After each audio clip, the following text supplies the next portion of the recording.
Hey guys, today I'm going to be installing some really cool gadgets on my Z06. You've probably seen a lot of sports cars out there with gear indicators that tell you what gear you're in, as well as another feature most standard transmission have today is Rev-match, active Rev-match. I found two products online that are pretty cool and I'm looking forward to installing them. The gear indicator basically is going to tell you what gear you're in.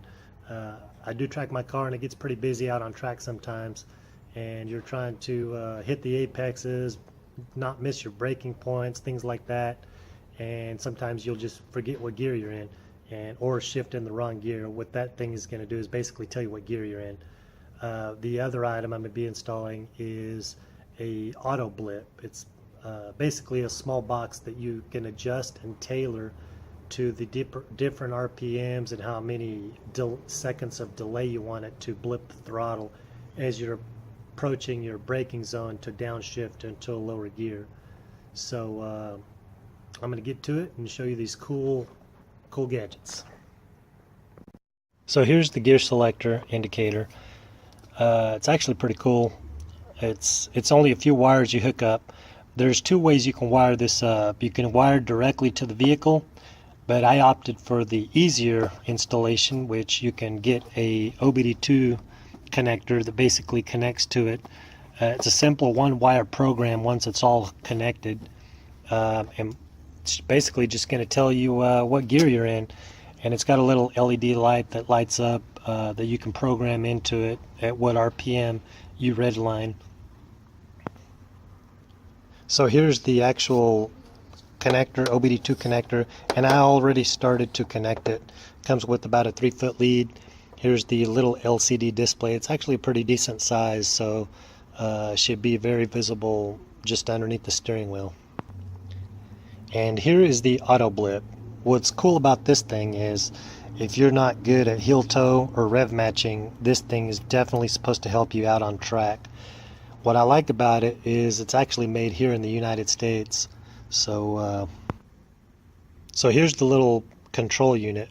You can adjust the duration of how long the blip stays engaged and what RPM it goes up to.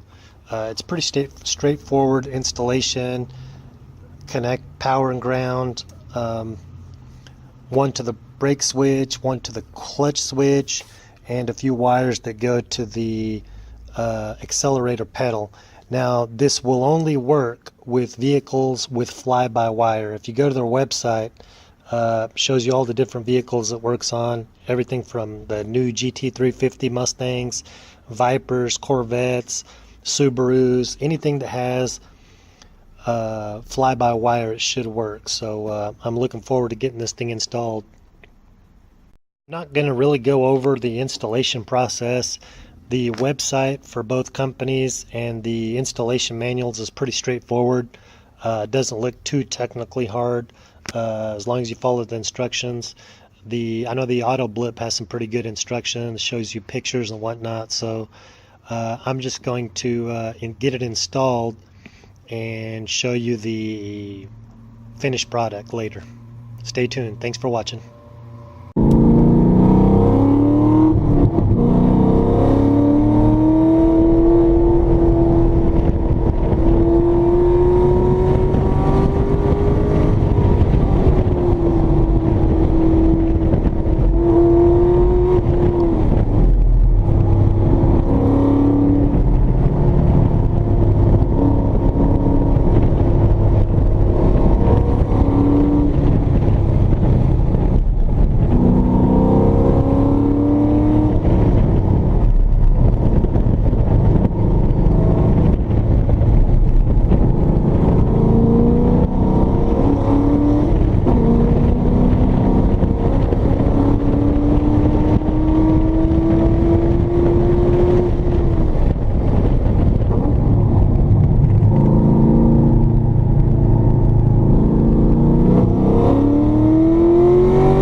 So here's the wheels and tires. That's the ended up being a bad tire because I had to drive it in on that low tire pressure. The root cause was the TPMS sensor seals. Basically the sensor, high speed, lost its sealing, wore out the rubber under high temp, and I lost air.